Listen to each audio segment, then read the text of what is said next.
তো এখানে আপনারা দেখতে পাচ্ছেন যে আমার জিও সিমের যে কল হিস্ট্রি রয়েছে সেটা কিন্তু এখানে পুরোপুরি রয়েছে। এখানে আপনি কোন নাম্বার থেকে ফোন এসছে, কোন নাম্বারে ফোন গেছে এবং কতক্ষণ কথা হয়েছে সেটা কিন্তু আপনি এখানে চেক করতে পারেন। তো আপনারা সেটা কীভাবে চেক করবেন চলুন দেখে নেওয়া যাক। তো এখানে সবার প্রথমে আপনি প্লে স্টোর থেকে মাই জিও যে অ্যাপটা রয়েছে সেটা আপনি এখানে ডাউনলোড করে নিন।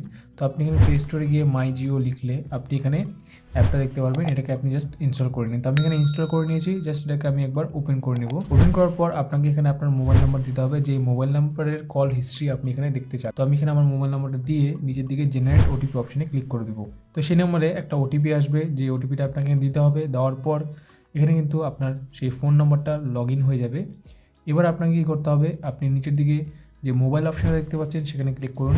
এরপর আপনি একবারে নিচের দিকে চলে আসুন, সেখানে আপনি একটা অপশন দেখতে পারেন মাই ট্রানজাকশনস, যার নিচে আপনি একটা অপশন দেখতে পারবেন ইউসেজ ডিটেলস বলে, সেখানে আপনি ক্লিক করে দিন। তো আপনি এখানে উপরের দিকে তিনটা অপশন দেখতে পাচ্ছেন, ডেটা, কলস এবং SMS। তো আমরা যেহেতু কলসের হিস্ট্রি দেখতে যাই, তো আমরা এখানে কলসের মধ্যে ক্লিক করব। তো এখানে আপনি কিন্তু 3 দিনের যে কল হিস্ট্রি রয়েছে সেটা কিন্তু আপনি এখানে দেখতে পারবেন। এবার 3 দিনের বাইরে যদি আপনি কল হিস্ট্রি দেখতে যান, তাহলে আপনি একদম নিচের দিকে চলে আসুন এই অপশনের।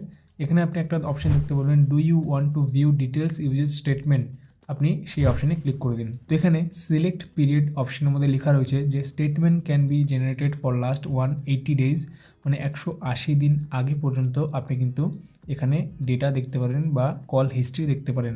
তো উপর দিকে আপনার 7 দিন, 15 দিন, 30 দিন অপশান অলরেডি রয়েছে।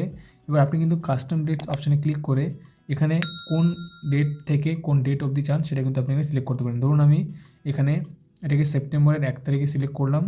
এবার টু ডেট অপশানে ক্লিক করে আমি আবার সেপ্টেম্বরের 30 তারিখ অবধি সিলেক্ট করে ওকে করে দিলাম। তাহলে আমার সেপ্টেম্বর মাসের যে কল হিস্ট্রি রয়েছে সেটা কিন্তু আমি এখানে দেখতে পারবো। এবার নিজের দিকে সিলেক্ট অপশানের মধ্যে ইমেল স্টেটমেন্ট অপশানটা রয়েছে, জাস্ট আমি এখানে ইমেল স্টেটমেন্ট অপশানটা ক্লিক করে দেবো।